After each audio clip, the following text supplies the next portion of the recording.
bon ñi ngi leen di gërëm bu baax ci seen teewaay yéen suñu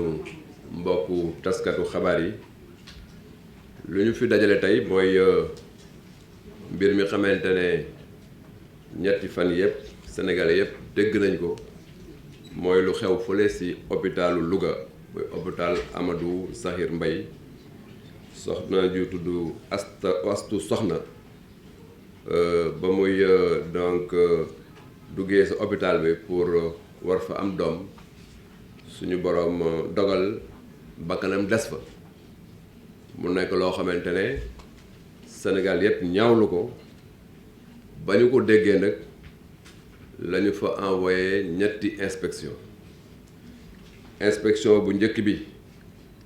mooy inspection administrative bi xamante ne inspecteur bi nekk fii ci département santé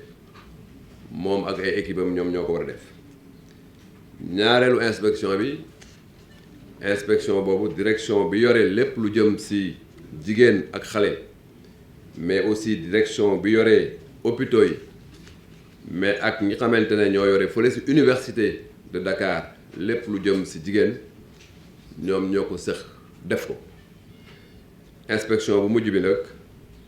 mission la rek mooy mission de soutien psychologique mooy dem seetu njaboot gi ma yónni fa woon fa directeur général de l'action sociale ak benn équipe bu mag ñu dem seeti effectivement njaboot gi jaale leen indi leen effectivement suñu soutien ba ñu defee ñetti mission yooyu tey nag comme que indi leen rapport yi li war te jaadu mooy ñu ñëw devant l'opinion devant sénégalais yépp pour wax leen inspection yooyu lan la ñu indi comme information pour que sénégalais yépp mën ko xam bon nag ma jéem a leen wax lan moo nekk ci rapport d'inspection yooyu li ñu mën a jot mooy que ne madame Astu Soxna yàlla na ko suñu boroom yërëm yóbbu ko àjjana ba muy ñëw hôpital ba ñu ko xoolee gisuñu en tout cas benn feebar boo xamante ne nekk na ci moom pour mën ko faagaga ba mu ñëwee hôpital nag seetlu nañ tam bi ñu xoolee dossier am que ne ñetti at sa gannaaw defaloon nañ ko césarienne ba ñu ko defee césarienne yàlla def na bébé bi mu kii woon ba mu àndaloon yàlla jël ko loolu césarienne boobu mu ngi am le 30 mars 2019 à 4h40 du matin loolu nekk na ci dossier ñu wax ne madame Astou Sokhna bañ ko defalee césarienne boobu ba pare lépp lu waroon ci faj jëm ci cardiologie walla wàllu roñoo loolu yëpp def na ko loolu dafa bokk ci li xamante ne dafa war boo defee césarienne pour que ñu mën la suivre bon nag mën nañu wax ne le 28 mars 2022 ba madame Astou Sokhna di ñëw hôpital amul woon dara loo xamante ne nekk na jafe-jafe ci wàllu wér-gu-yaram ba mu ñëwee le 28 mars 2022 defal nañ ko visite ba pare ne pour que ñu def bilan boo xamante ne dañ koy préparer pour que bu waree mën a def césarienne ñu defal ko normalement le 31 mars 2022 moom aussi mu dellu si ba muy ñëwaat hôpital moo ñëwul boppam mais ba muy ñëw dafa commencé woon am ay méttitu biir ñu entré ko ndëkk téye ko hôpital bi dañ ko téyee le 31 ba ñu xëyee le 1er avril ci 6h50 la ñu parents yi woo sage-femme yi ne leen ñu ñëw xool Astou Sokhna sage-femme bi mu ñëwee woo gynécologue bi ñu seetlu ne effectivement suñu borom jël na ko bon dëkk loolu moo waral li ñuy wax audit ñu vérifier est-ce que loolu jaadu na am déet mission yi fa demoon li ñu noté mooy que ne ñetti anam la ñuy vérifier wàllu audit bu njëkk bi ñu ngi koy woowee premier retard est-ce que mbir mi ngi nekk ci booru patient bi ñu seetlu ne ci wàllu patient bi gisuñu dara loo xamante ne waroon na ko mën a donc faat bakkanam. beneen bi mooy wàllu environnement bi ak wàllu trajet bi nan la ñëwee ba hôpital foofu tam gisuñu fa dara loo xamante ne war na mën a indi donc tolof-tolof. li mission bi conclure mooy que ne tolof-tolof bi ñu ngi ko seetlu ci structure sanitaire bi si niñ ko effectivement jëlee ci biir hôpital bi loolu nag ci wàllu diagnostic bi lañ ko seet donc ni saytu bi des na mais aussi ñu seet ko ci wàllu prise en charge bi ak surveillance bi donc ni ñu ko waroon surveiller ñu ko noonu bi ñu gisee situation boobu nag ñu war ci mën a tirer ay conclusion majeure bi mooy que ne faatu madame Astou Sokhna ñu ngi ko tuddee décès maternel évitable mooy que ne gannaaw ndogalu yàlla nekk na loo xamante ne waroon nañ ko mën a donc saafara waroon nañ ko mën a moytu expression tubaab bi mooy dañ ko considérer comme un décès maternel évitable à travers une bonne évaluation de risque c'est-à-dire bu ñu ko toppatoo woon bu baax ci diagnostic bi évaluer risque bi ba pare surveiller ko bu baax gannaaw suñu borom Astou Sokhna doon na mucc ci situation boobu nag il fallait que ñu jël ay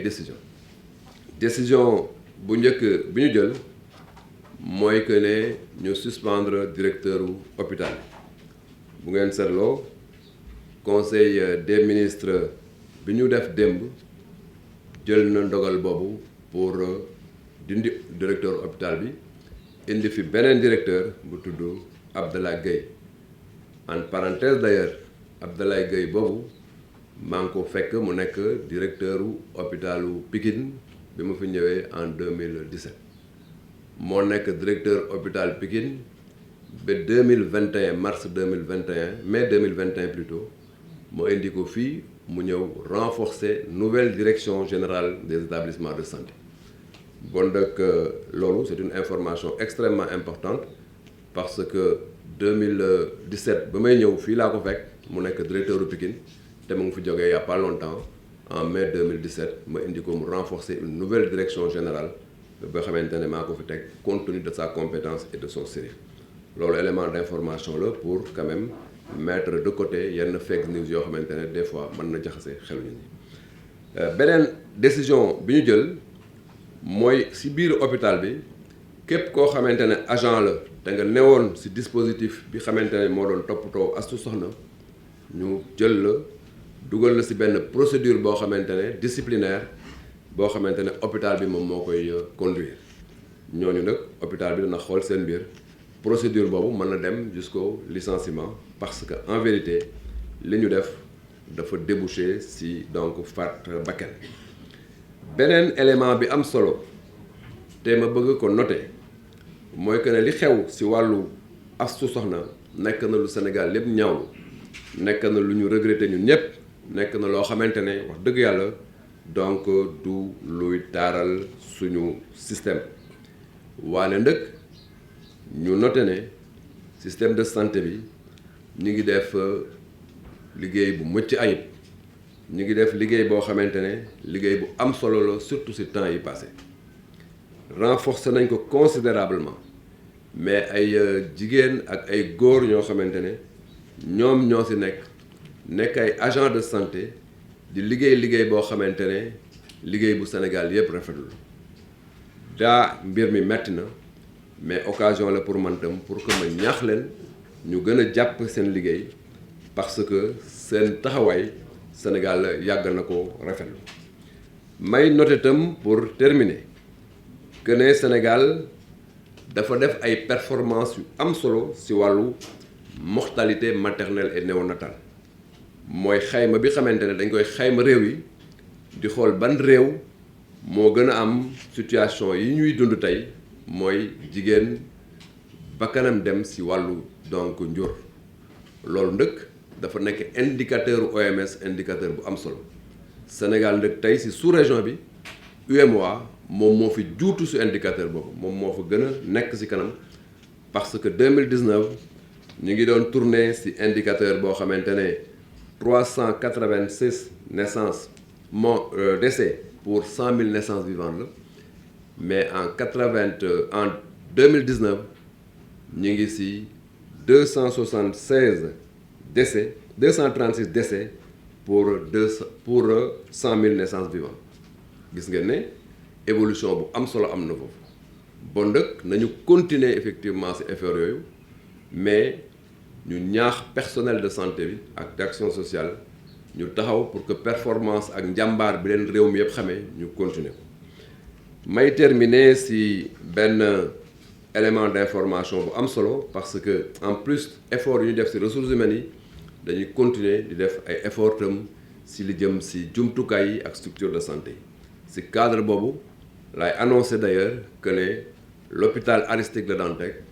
projet wu état bi sur instruction président Macky Sall mooy que ñu tabaxaat ko totalement loolu tam élément bu am solo la te ci ay fan yu néew danañu effectivement donc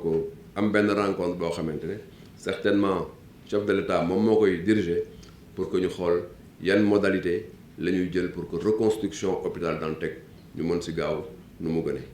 donc loolu daal laa ne woon danaa leen ko indil di leen remercier encore une fois di wax ne nos services sont à votre totale disposition ici au niveau central comme au niveau des structures pour indil leen toutes les informations qui concernent le système de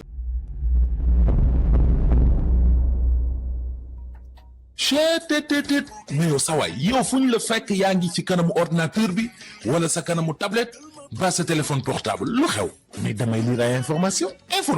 waaw xoolal boo bëgg am ay information yu leer nañ et en temps réel duggal ci www.senegal7.com ay information yu wóor man de maa ngi application Sénégal 7 lépp lu xew dama koy jot ci sama téléphone ci tàng bi te nag application Sénégal 7 am ko yomb na da ngay dugg ci Play Store wala Apple Store nga télécharge ko rek xam li xew ci réew mi ak la xew ci bitim réew te nag dara du la ci umpu. Vous voulez des informations en temps réel? Cliquez sur www.senegal7.com. Sénégal 7, le roi de l'information en temps réel.